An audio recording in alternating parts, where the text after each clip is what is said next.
எவ்வளோ சீக்கிரம் தாமரை சேதுகிட்ட மாட்டுவாங்கன்னு நீங்கள் நினைக்கிறீங்க? உங்களுடைய கருத்தை கீழே மறக்காமல் கமெண்ட் பண்ணுங்கள். ஸோ இன்றைக்கி வந்து பார்த்தோம்னா, சேது எப்படியாவது தமிழ் உள்ளே வந்துட்டா என்ன பண்ணலாம்னு யோசிச்சுட்ருக்காங்க. இந்த பக்கம் தாமரைக்கு ஆறுமுகம் கால் பண்ணுறாரு. கால் பண்ணி எனக்கு அர்ஜென்ட்டாக ஒரு 1,50,000 பணம் தேவைப்படுது, உடனே கொடுன்னு சொல்கிறாங்க. அதை கேட்ட தாமரை, என்ன விளையாண்டுட்டு இருக்கியா? நீ பாட்டு உன் இஷ்டத்துக்கு கால் பண்ணுற, பணம் கொடுன்னு கேட்குற, இல்லை என்ன பண்ணுவ? நீ மட்டும் பணம் தரல அப்படின்னா நீ தான் ஃபோன் பண்ண அப்படிங்கிற விஷயத்த எல்லாத்தையுமே சொல்லிவிடுவேன் அப்படிங்கிற மாதிரி பிளாக்மெயில் பண்ணுறான் ஆறுமுகம்.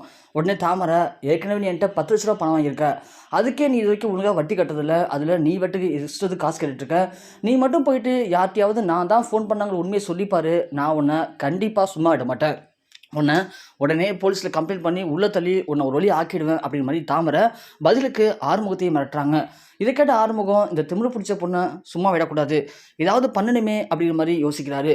யோசிச்சுட்டு நேராக போயிட்டு சேதுக்கிட்ட சொல்லிடுறாரு. இது மாதிரி உங்கள் அத்தை பொண்ணு தாமரை என் ஃபோன் தான் கால் பண்ணி இந்த தருமத்தை நிறுத்துனாங்க அப்படிங்கிற மாதிரி சொல்லிடுறாங்க.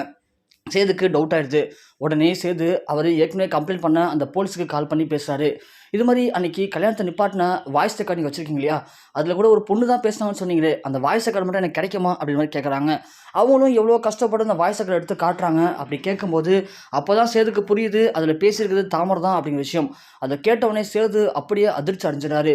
அப்போது இதுக்கும் தமிழுக்கும் சம்மந்தமே இல்லையா, எல்லாம் பண்ணது தாமரை தானா அப்படிங்கிற மாதிரி நேராக தாமரையை போய் பார்க்குறாரு. தாமரையை பார்த்து காட்டி, இந்த வாய்ஸ் ரெக்கார்டு ஒன்னோடு தானே, நீ தான் திருமணத்தை நிப்பாட்டுன்னு சொல்லி பளிச்சுன்னு கண்ணத்தை நாள் அற விடுறாரு.